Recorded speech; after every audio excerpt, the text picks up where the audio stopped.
Whoa, hold on, father. What is the meaning of this? Before I knew it, I raised my voice. In response, my father-in-law cheerfully said, "We hadn't shown our new home to relatives since we moved, so I invited them over." What? In our newlywed home, my in-laws have been staying for 3 months, and now my father-in-law has casually invited relatives over and is holding a noisy party. My mother-in-law was acting as if the house was hers, showing her relatives around the house. "This is absolutely too much, doing such things without asking me first." At my loud voice, the relatives turned their attention towards me, but my husband Aaron frowned and said, "What are you talking about? This is our house, isn't it? This is perfectly normal." I clenched my fists tightly. In our home, where we should have been enjoying our newlywed life, the in-laws behaving as if this place is theirs, and my husband who sees this as normal. I can't forgive them any longer. I could feel a string inside me snap. "I can't take it anymore. Leave right now." The room falls silent at my outcry. However, Aaron begins yelling at me with an angry voice. "What are you saying? Asking my dad and mom to leave? If you have a problem with this, you can leave." With those words, I could feel my love for him cooling rapidly. "Have you forgotten?" "Huh?" As I said that with a stern face, Aaron began to look perplexed. "My name is Julia. I'm 28 years old, dating Aaron, who is 2 years older than me. I met Aaron at the company where we work. He's a bit assertive at times, but his kind, masculine, and reliable nature drew me to him, and we started dating. And on this Christmas, which marks our 2nd year of dating, Aaron booked a restaurant with a beautiful night view for us. Could this be? As I was thinking that, Aaron pulled out a sparkling ring and said, "Julia, will you marry me?" Overwhelmed with emotion, I replied with tears in my eyes, "I'm so happy, Aaron. Thank you." As Aaron put the ring on my finger and I was gazing at it dreamily, Aaron began to speak. "So I have a request. Would you quit your job once we get married? I was planning to continue working though." Seeing my confusion, Aaron said with a serious face, "I want my wife to stay at home. I'll work hard and provide for us. I want you to wait for me at home. That's always been my dream. It would be better even when we have kids, right?" "Well, if that's what you want, Aaron." Unable to refuse him, when put like that, I agreed to quit my job. "Thank you for understanding, Julia. Let's be happy from now on." Holding my hand and saying that, I nodded in agreement to Aaron. At that moment, I was filled with happiness, unaware of the turmoil that awaited in the life that followed.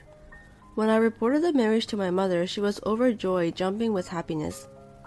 I remember feeling glad to be able to make my mother, who had been down since losing my father last year, happy. "Julia, I'm sure your dad is also happy. Be happy." "Yes, Mom, thank you." "You're meeting Aaron's family next week, right? Make sure to greet them properly." "Yes, of course." The following week, I went to greet Aaron's family at their home, accompanied by Aaron. Aaron is an only child, forming a family of 3 with his would-be father-in-law and mother-in-law. They welcomed me very warmly. Well, we never imagined such a lovely lady would become Aaron's wife," Aaron's mom said with a squinting smile. "Aaron, as the head of the family, make sure to stand firm." "I got it, Dad." I felt certain that things would work out well with them. Embracing that belief, I quit my job shortly after and got married to Aaron. After the wedding, it was finally time to move into our new home. I, who had finished moving our things in first, was waiting for Aaron at the entrance of the apartment building. Suddenly, 2 large moving trucks stopped in front of me. "Aaron, did you have that much stuff?" However, it wasn't just Aaron who got out of the vehicles. Smiling, parents-in-law stood behind Aaron. What? Did they come to help with the move? I didn't hear about this. I thought so and was about to greet them when my mother-in-law approached me, smiling broadly, and said, "Looking forward to living with you, Julia." "Living with? What do you mean?" Confused and bewildered, my mother-in-law spoke to Aaron. "Oh, Aaron, didn't you tell her?" "Oh, I forgot to mention it. The lease on my parents' apartment is ending, so we agreed to live together until they find a new place." Aaron said, as if it was no big deal, but it caught me completely off guard. What? Hold on a second, Aaron. Come on, Julia, let's try to get along. Ignoring my astonishment, my father-in-law walked past me into the house. Furthermore, the moving company staff, seemingly losing patience, asked, "Can we start bringing in the stuff now?" "We can't keep the movers waiting. Let them bring the stuff in for now." At Aaron's instruction, despite my dazed state, the movers began bringing in my in-laws' belongings swiftly. I thought I'd be able to enjoy newlywed life just with Aaron. From that day, an unexpected life of four, including my in-laws, began. Initially, they were somewhat distant and considerate towards me. However, within just 10 days, they became increasingly presumptuous. Being at home all day, they didn't lift a finger, leaving me to handle all the household chores for the four of us. While it was decided that I would be a full-time housewife, taking on chores for four adults turned out to be quite a laborious task. One day, about 2 weeks since we started living together, my father-in-law complained during dinner, "Julia, the food is too bland. I want something richer." But father, you mentioned recently that your blood sugar level was high at the hospital and asked for lighter meals. That's why I followed healthy recipes. Well, I don't care. Bland food is bland. If you think it's bland, how about preparing it yourself? I couldn't help but retort, feeling increasingly irritated. However, the one scolded me was Aaron. "How dare you speak back to my dad like that? Just cook as instructed. Apologize to him now." I thought Aaron would be on my side, but being told those words filled me with a sense of betrayal. Being demanded to apologize by Aaron, I reluctantly bowed my head to my father-in-law. "It's fine as long as you understand. Just understand." My father-in-law looked down at me with a satisfied expression. Since then, not only did my father-in-law keep nitpicking about meals or bath temperatures, but my mother-in-law became even worse. She not only entered my room without permission, but also started using my clothes and cosmetics without asking. Mother, I have a right to privacy too. Please don't enter my room without permission. Oh, come on, we're family. It shouldn't matter. Just because we're family, it's not right to use my things without asking, is it? Stop being so stingy. After all, these clothes and makeup were bought with Aaron's money, weren't they? You're acting like they are all yours. At that point, I had to complain to Aaron, but all he did was sigh with his mother. "You heard, Mom. You were able to be a housewife because of the money I earn." "What? I wanted to work, but I quit my job because you wanted me to become a housewife." "Don't give me lip when you're living off my dime." Overwhelmed with frustration, I shed tears alone in bed that night. Just then, I received a message from my mother asking, "Is your married life going well?" But I didn't want to worry her, so all I could reply was, "Everything is going smoothly." I kept telling myself this was just a temporary situation until the in-laws found a new house, but there was no sign of them planning to leave. When I asked them if they were looking for a new house, at first they were evasive, but eventually began to shout back at me, "Shut up, stop nagging us." It became clear they had no intention of leaving. This realization brought an overwhelming sense of despair. As we approached the 3rd month of living together, I found myself unable to sleep, losing appetite, and I had lost over 11 pounds since before the wedding. I am nearing my breaking point. I need to do something. One day, as I thought this, I returned home to find a heap of shoes at the entrance. Loud noises were coming from the living room. Rushing to find out what was happening, I discovered a grand party taking place. Almost 10 of Aaron's relatives, whom I met at the wedding, were enjoying a feast and drinks with my father-in-law. "Excuse me? Father, what's going on here?" As I advertently raised my voice, my father-in-law cheerfully responded, "We hadn't had a chance to show our new house to the relatives since we moved, so I invited them over." "What?" "Come on, Julia, prepare some more snacks." My father-in-law was making a loud ruckus, potentially disturbing the neighbors and hosting the party boisterously. My mother-in-law was proudly showing the relatives around the house, including my room and bedroom, unabashedly.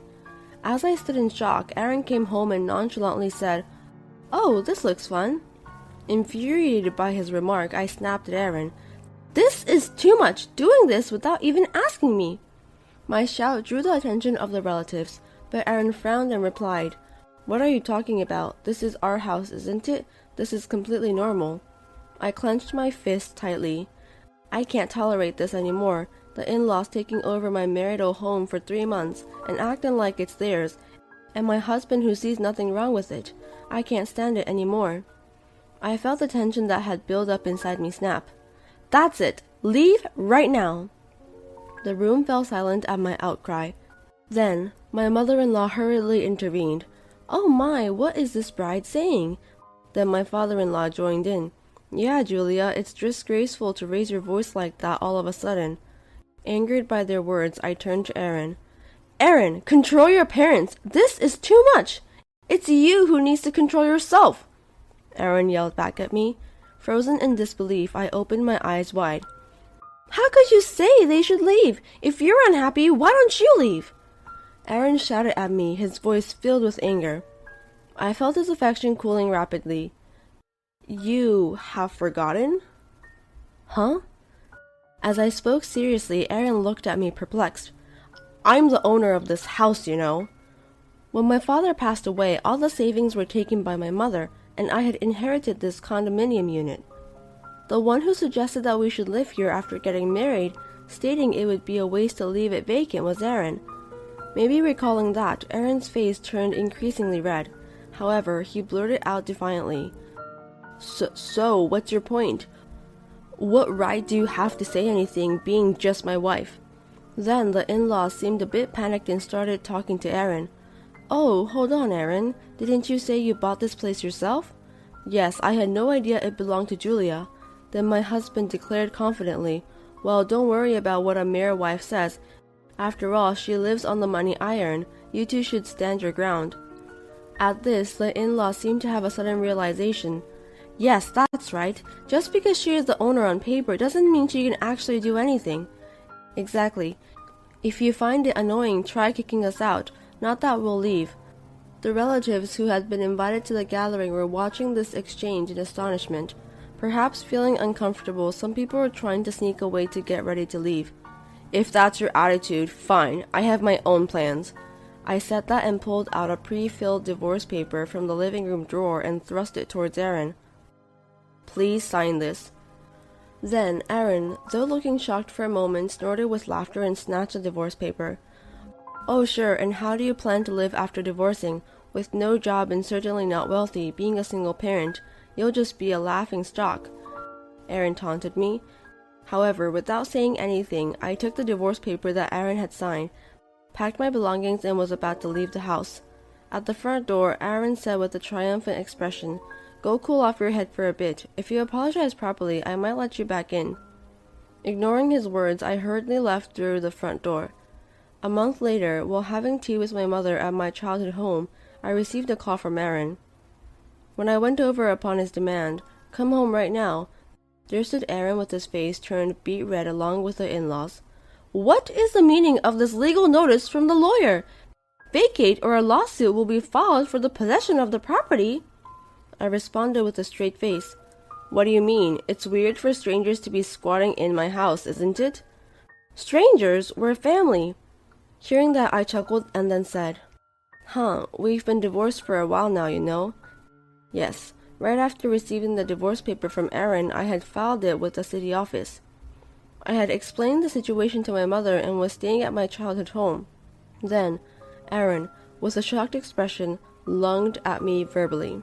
You actually filed that divorce paper? How dare you divorce me without consent? Well, did you write the divorce paper just to threaten me?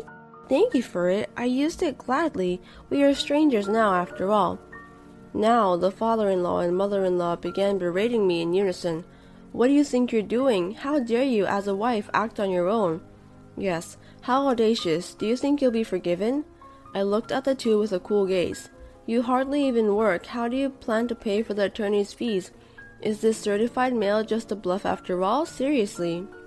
As Aaron continued to provoke me, someone spoke up to interrupt him. When a parent hears their daughter is being treated unfairly, they will do anything necessary. Entering was my biological mother. Oh, mother. How come? Faced with the sudden appearance of my mother, Aaron started to panic. With the inheritance from your father, I do have a substantial amount of money at hand. I intended it to be my retirement fund, but I don't mind using it for the sake of my daughter. My mother sternly stated, and I addressed her. Mom, I'm sorry. I have secured a job now, so I will properly reimburse you for the attorney's fees later. It's fine, dear. You just focus on yourself. I'm on your side. Thank you. I teared up at my mother's reassuring words. My husband and his parents were staring at us, their faces a picture of shock. Turning to them, my mother spoke firmly. Now, shall I ask you to leave? I don't mind calling the police on charges of trespassing. Whether it was my mother's fierce demeanor or the mention of the police, Aaron stammered nervously. Calling the police is a bit much. Realizing the gravity of the situation, my in-laws began to panic. Do we really have to leave this place? Where are we supposed to live now? It was so comfortable living here. This is too much, Julia. At my mother-in-law's words, I sharply retorted, The ones being unreasonable here are you guys. If you don't leave within 3 days, I really will take this to court. Noticing my firm resolve, Aaron suddenly changed his tune. Julia, I'm so sorry for everything. I love you. Let's start over. As Aaron clung on to me with those words, I shook him off. It's too late for that, and of course I will be claiming separate compensation for emotional distress. Not compensation too. Leaving my despondent Aaron and flustered in-laws behind, my mother and I exited the place. 3 days later, when I visited the house in question, Aaron and his parents were nowhere to be found, as if they had fled in the night. After a while, one of the relatives who had attended the party that day called to apologize to me. I casually inquired about the whereabouts of the trio. Apparently, the homeless trio had hurriedly rented a rundown apartment. Using this information to track down their address, I engaged a lawyer and demanded $13,600 in compensation from Aaron. Facing the lawyer, my ex-husband seemed to lose the will to resist and agreed to pay the compensation promptly. Having exhausted their savings to me, Aaron and his parents were now working tirelessly to afford the rent, I heard. From their cramped apartment, loud arguments could be heard nightly, causing a nuisance in the neighborhood. As for me, though it was a shame, I decided to sell the reclaimed house. Since it held no fond memories, I felt little resistance to selling.